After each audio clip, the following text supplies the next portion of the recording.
Interaksi manusia-komputer. Pengertian interaksi manusia-komputer. Interaksi manusia dan komputer adalah disiplin ilmu yang mempelajari hubungan antara manusia dan komputer yang meliputi perancangan, evaluasi, dan implementasi antarmuka pengguna komputer agar mudah digantikan oleh manusia. Ilmu ini berusaha menemukan cara yang paling efisien untuk merancang pesan elektronik. Dengan kata lain, interaksi manusia dan komputer itu sendiri adalah serangkaian proses, dialog, dan kegiatan yang dilakukan oleh manusia untuk berinteraksi dengan komputer, yang keduanya saling memberikan masukan dan umpan balik melalui sebuah antarmuka untuk memperoleh hasil akhir yang diharapkan. Interaksi manusia dan komputer meliputi ergonomik dan faktor manusia. Unsur interaksi manusia dan komputer. Manusia. Bagaimana manusia menerima dan memproses perintah ke dalam komputer? Manusia memiliki keterbatasan dalam memproses informasi dan hal ini mempunyai implikasi pada desain. Komputer. Sistem komputer terdiri dari berbagai macam elemen yang masing-masingnya memiliki pengaruh terhadap user atau pengguna. Peralatan input untuk penggunaan secara interaktif memungkinkan user untuk memasukkan teks, gambar, dan memilih objek pada layar. Sedangkan pada peralatan output untuk pengguna secara interaktif umum adalah beberapa jenis tampilan layar atau user interface serta output berupa suara. Interaksi. Dengan model interaksi akan membantu untuk memahami apa yang terjadi pada interaksi antar pengguna dan sistem. Model ini akan mengakomodasi apa yang diinginkan oleh user atau pengguna dan yang akan dilakukan oleh sistem. Bidang yang terlibat dalam interaksi manusia dan komputer. 1. Psikologis. Persepsi user, kemampuan memecahkan masalah. 2. Ergonomik, kemampuan fisik user. 3. Sosiologi, kemampuan memahami konsep interaksi. 4. Ilmu komputer dan teknik, membuat teknologi. 5. Bisnis pemasaran. 6. Desain grafis, presentasi grafis. Pengenalan interaksi manusia-komputer. Pada tahun 1970, mulai dikenal istilah antarmuka pengguna user interface, yang juga dikenal dengan istilah Man-Machine Interface atau MMI, dan mulai menjadi topik perhatian bagi peneliti dan perancang sistem. Perusahaan komputer mulai memikirkan aspek fisik dari antarmuka pengguna sebagai faktor penentu keberhasilan dalam pemasaran produknya. Istilah Human Computer Interaction atau HCI mulai muncul pertengahan tahun 1980-an sebagai bidang studi baru. Istilah HCI mengisyaratkan bahwa bidang studi ini mempunyai fokus yang lebih luas, tidak hanya sekedar perancangan antarmuka secara fisik. Tujuan interaksi manusia dengan komputer untuk mempermudah manusia dalam mengoperasikan komputer dan mendapatkan berbagai umpan balik yang ia perlukan selama ia bekerja pada sebuah sistem komputer. Sebagai contoh, misalnya sebuah komputer lengkap dipasang pada sebuah tempat yang tidak nyaman bagi seorang pengguna yang menggunakan, atau keyboard yang digunakan pada komputer tersebut tombol-tombolnya keras sehingga susah untuk mengetik sesuatu. Manfaat interaksi manusia dan komputer. 1. Useful, berguna artinya dapat menyelesaikan apa yang dibutuhkan. Kedua, unsinkable, artinya dapat digunakan dan dioperasikan dengan mudah dan alamiah tanpa bahaya kesalahan. Yang ketiga, use, digunakan artinya dapat membuat orang yang menggunakan merasa tertarik. Yang keempat adalah usability, artinya membuat kriteria berkualitas sesuatu perangkat lunak seperti fungsionalitas, kehandalan, efisiensi, kemudahan pemeliharaan, dan formalitas. Media antarmuka manusia dan komputer. Media tekstual adalah bentuk sederhana dialog atau komunikasi antara manusia dan komputer yang hanya berisi teks dan kurang menarik. Salah satu contoh antarmuka manusia dan komputer berbentuk teks yang menggunakan bahasa pemrograman Pascal adalah Readline dan Writing. Media GUI atau Graphical User Interface adalah bentuk dialog antar komunikasi antara manusia dan komputer yang berbentuk grafis dan sangat interaktif.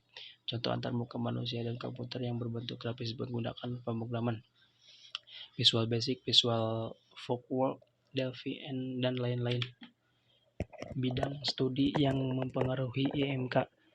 ada matematika. Hubungan matematika dan interaksi manusia dan komputer adalah suatu contoh perbuatan software haruslah efisien dalam perhitungan matematik. Jika suatu software bisa dijalankan oleh semua yang baru belajar maupun pakar, unsur kemudahan dalam segi hitungan matematika akan membuat software tersebut disukai oleh banyak orang. Jika software menggunakan aspek matematika secara efisien, maka software tersebut dapat digunakan secara maksimal dengan penggunaan dan menghasilkan hasil yang optimal. Ergonomi. Ergonomi adalah satu cabang ilmu yang sistematis untuk memanfaatkan informasi-informasi mengenai sifat, kemampuan, dan keterbatasan manusia untuk merancang sesuatu sistem kerja sehingga yang dapat hidup dan bekerja pada sistem itu dengan baik, yaitu mencapai tujuan yang diinginkan melalui pekerjaan itu dengan efektif, aman, dan nyaman.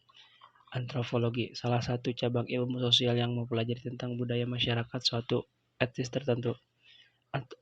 Antropologi lahir atau muncul berawal dari ketertarikan orang-orang Eropa yang melihat ciri-ciri fisik, adat istiadat, budaya yang berbeda dari apa yang dikenal di Eropa. Antropologi lebih memusatkan pada penduduk yang merupakan masyarakat tunggal dalam arti kesatuan masyarakat yang tinggal daerah yang sama. Antropologi mirip seperti sosiologi, tetapi pada sosiologi lebih meneliti beratkan pada masyarakat dan kehidupan sosialnya. Linguistik merupakan cabang ilmu yang mempelajari tentang bahasa. Untuk melakukan dialog diperlukan sarana komunikasi yang memadai berupa suatu bahasa khusus, misalnya bahasa grafis, bahasa alami, bahasa menu, bahasa perintah, dan lain sebagainya. Sosiologi. Sosiologi berkaitan dengan studi tentang pengaruh sistem manusia, komputer, dan struktur sosial. Adanya kekhawatiran sementara orang tentang akan di PHK-nya mereka atau disingkirkannya mereka dari kantor mereka karena adanya otomatisasi kantor sering menjadi bahan yang menarik untuk didiskusikan. Perancangan, grafis, desain, dan tipografi. Desain biasanya terjemahkan sebagai seni, tahapan arsitektur, dan sebagai pencapaian kreatif lainnya. Dalam sebuah kalimat, kata desain bisa digunakan baik sebagai kata benda maupun kata kerja. Sebagai kata kerja, desain memiliki arti proses untuk membuat dan menciptakan objek baru. Sebagai kata benda, desain digunakan untuk menyebut hasil akhir dari sebuah proses kreatif, baik itu berwujud sebuah rencana, proposal, ataupun membentuk objek nyata. Intelijen buatan merupakan kecerdasan atau kemampuan manusia yang diterapkan pada sebuah estis perbuatan. Biasanya sistem seperti ini dikenal sebagai komputer. Komputer pada awal digunakan hanya untuk melakukan operasi hitung. Namun dengan berkembangnya pikiran manusia serta kecerdasan manusia, komputer dapat melakukan kegiatan-kegiatan yang bisa dilakukan oleh manusia. Psikologi kognitif adalah salah satu cabang dari psikologi dengan perbedaan kognitif untuk memahami perilaku manusia. Psikologi kognitif mempelajari tentang cara manusia menerima, mempersepsi, mempelajari, menalar, mengingat, dan berpikir tentang suatu informasi. Filosofi atau filsafat adalah studi tentang masalah umum dan mendasar seperti yang berhubungan dengan eksistensi, pengetahuan, nilai, akal, pikiran, dan bahasa sehingga dapat berperan untuk memberikan landasan filosofik dalam memahami berbagai konsep bagi penerapan interaksi manusia dan komputer. Engineering atau teknik yaitu disiplin seni, keterampilan profesi, dan teknologi memperoleh dan menerapkan ilmu pengetahuan, matematika, ekonomi, pengetahuan sosial, dan praktis untuk merancang dan membangun struktur mesin, perangkat, sistem, bahan, dan proses dengan menguasai teknik-teknik yang dapat digunakan dalam perancangan user interface agar lebih efektif. Suatu produk atau program yang dibuat membutuhkan petunjuk manual agar orang yang belum bisa menggunakan produk tersebut bisa mempelajari lebih dahulu sehingga dapat terjadi interaksi yang baik antara orang itu dengan komputer. Perbuatan suatu produk atau software haruslah efisien dalam perhitungan matematika. Jika software bisa dijalankan oleh semua orang baik yang baru belajar maupun yang sudah pakar, unsur kemudahan dalam segi hitungan matematika akan membuat software itu disukai oleh banyak orang. Contoh penerapan IMK. Penerapan IMK dalam bidang keuangan. Satu kasir yang menghitung pelanjaan membeli menggunakan mesin kasir modenya sekarang sudah menggunakan touchscreen sebagai alat inputnya. 2. Teller bank yang menggunakan komputer untuk mengupdate data nasabah seperti menabung, menarik tunai, transfer, dan sebagainya. Penerapan IMK dalam bidang pendidikan. 1. Mahasiswa yang melakukan interaksi input KRS kartu rencana studi melalui sistem informasi manajemen akademik, mahasiswa dan dosen yang melakukan kegiatan belajar mengajar di kelas dengan menggunakan laptop dan Infocus sebagai media komunikasi. Penerapan IMK dalam bidang kedokteran. 1. Menggunakan laser pada operasi medis. 2. Menggunakan mesin ronsen untuk melihat bagian dalam tubuh. Penerapan IMK dalam bidang keseharian. Orang sekarang lebih memilih alat transportasi berbasis online. Contoh sebut saja penggunaan Gojek, Grab, Uber, dan telah merajalela di Indonesia. Saat ini juga orang dapat membeli suatu barang tanpa datang ke toko langsung. Hanya melalui online shop, seseorang dapat membeli dan langsung diantar sampai tujuan. Prinsip utama mendesain antarmuka atau interface. User compatibility antar muka melakukan topeng dari sebuah sistem atau sebuah pintu gerbang masuk ke sistem dengan diwujudkan ke dalam sebuah aplikasi software. Oleh karena itu, sebuah software seolah-olah mengenal usernya, mengenal karakteristik usernya dari sifat sampai kebiasaan manusia secara umum. Produk compatibility. Sebuah aplikasi yang bertopengkan antar muka harus sesuai dengan sistem aslinya. Hal tersebut sangat tidak diharapkan dari perusahaan karena dengan adanya aplikasi software diharapkan dapat menjaga produk yang dihasilkan dan dihasilkan produk yang jauh lebih baik. Text compatibility. Sebuah aplikasi yang bertopengkan antar muka harus mampu membantu para user dalam menyelesaikan tugasnya. Sebuah pekerjaan serta tugas-tugas user harus diadopsi di dalam aplikasi tersebut melalui antarmuka. Contoh, user hanya klik setup, tekan tombol next, finish, oke untuk menginstal suatu software. Familiarity. Sifat manusia mudah mengingat dengan hal-hal yang sudah sering dilihatnya atau didapatkannya. Secara singkat disebut dengan familiar. Sebisa mungkin didesain sesuai dengan antarmuka pada umumnya dari segi tata letak, model, dan sebagainya. Hal ini dapat membantu user cepat berinteraksi dengan sistem melalui antarmuka yang familiar bagi user. Simplicity. Kesederhanaan perlu diperhatikan pada saat membangun antarmuka. Tidak selamanya antarmuka yang memiliki menu banyak adalah antarmuka yang baik. Kesederhanaan di sini lebih berarti sebagai hal yang ringkas dan tidak terlalu berbelit. User akan merasa jengah dan bosan jika pernyataan, pertanyaan, dan menu bahkan informasi yang dihasilkan terlalu panjang dan berbelit. Workflow compatibility. Sebuah aplikasi sistem sudah pasti mengadopsi sistem manualnya dan di dalamnya tentu terdapat urutan kerja dalam menyelesaikan pekerjaan. Dalam sebuah aplikasi, software engineer harus memikirkan berbagai runtunan pekerjaan yang ada pada sebuah sistem. Jangan sampai user mengalami kesulitan dan menyelesaikan pekerjaan karena user mengalami kebingungan ketika urutan pekerjaan yang ada pada sistem manual tidak ditemukan pada software yang dihadapinya. Konsisten. Sebuah sistem harus sesuai dengan sistem nyata serta sesuai dengan produk yang dihasilkan. Contohnya, keseragaman tampilan toolbar pada Word, Excel, PowerPoint, Access hampir sama. Saluran input dan output berinteraksi manusia dan komputer.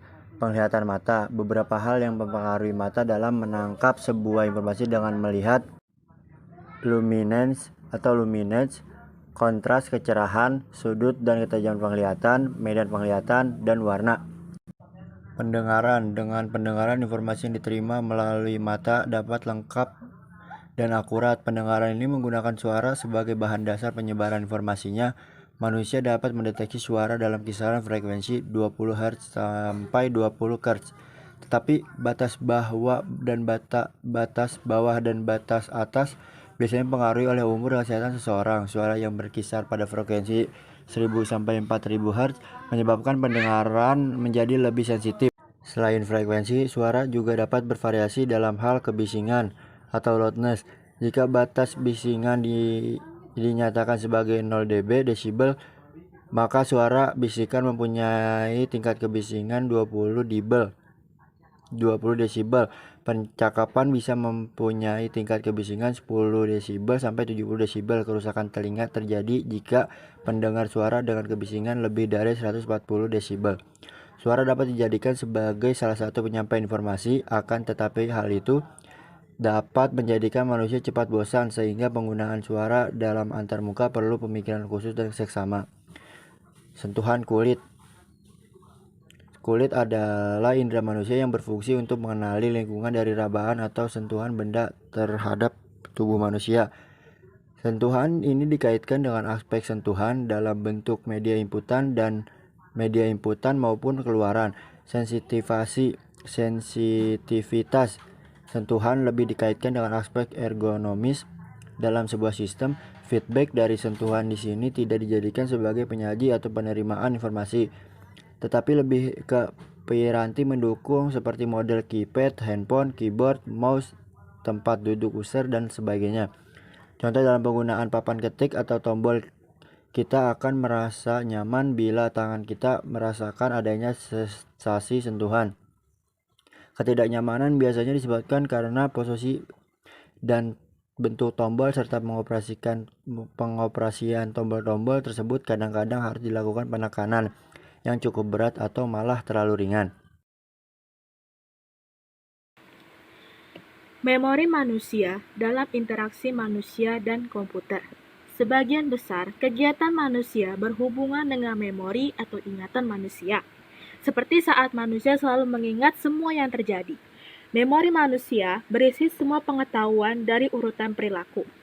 Memungkinkan seseorang melakukan tindakan yang berulang, menggunakan bahasa, menggunakan informasi yang baru diterima melalui inderanya, mengidentifikasi dengan menggunakan informasi yang pernah diterima dari pengalaman masa lalu. Secara umum, ada 3 fungsi atau jenis memori. Yang pertama, tempat penyaringan atau sensor. Yang kedua, tempat memproses ingatan atau memori jangka pendek. Dan yang ketiga, memori jangka panjang. Memori penyaring bekerja sebagai tempat penyimpan sementara atau buffer untuk menerima rangsang dari indera, terdiri dari 3 saluran penyaring.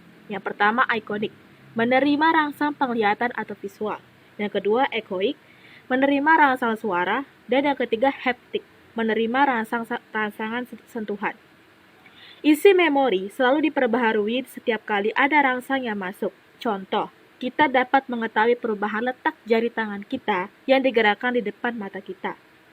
Informasi akan dilanjutkan ke memori jangka pendek dengan catatan hanya rangsang yang dibutuhkan saat itu, berupa perhatian pikiran pada salah satu dari sekian banyak rangsang yang masuk. Memori jangka pendek. Memori jangka pendek atau memori kerja bertindak sebagai tempat menyimpan data sementara, digunakan untuk menyimpan informasi yang hanya dibutuhkan sesaat.